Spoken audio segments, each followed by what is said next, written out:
નમસ્કાર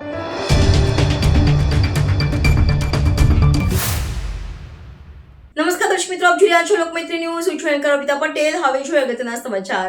ઓપરેશન સિંદૂર સફળતાપૂર્વક પાર પાડનાર દેશના સૈનિકોના સન્માનમાં સોનગઢ ખાતે ભવ્ય તિરંગા યાત્રા નીકળી. 22 એપ્રિલના રોજ જમ્મુ કાશ્મીરના પહેલગામ ખાતે ટુરિસ્ટોને ધર્મ પૂછી આતંકવાદીઓએ હુમલો કરી આશરે 26 જેટલા દેશના નાગરિકોને મોતને ઘાટ ઉતારનાર પાકિસ્તાની આતંકવાદીઓની શાન ઠેકાણે લાવનાર ભારતીય સૈન્ય સન્માનમાં તાપી જિલ્લાના સોનગઢ ખાતે ભવ્ય તિરંગા યાત્રાનું આયોજન કરવામાં આવ્યું હતું. સોનગઢના દેવજીપુરા ખાતે આવેલ રામજી મંદિરથી જૂના ગામ મેઇન રોડ થઈ બસ સ્ટેન્ડ છત્રપતિ શિવાજી મહારાજ ચોકથી લઈ સાર્વજનિક હાઈસ્કૂલ ખાતે સમાપન થયું હતું. આ યાત્રામાં નગરજનોએ હોશે હોશે ભાગ લીધો હતો. ભારત માતા કી જયના નારા સાથે સમગ્ર વાતાવરણ ગુંજી ઉઠ્યું હતું.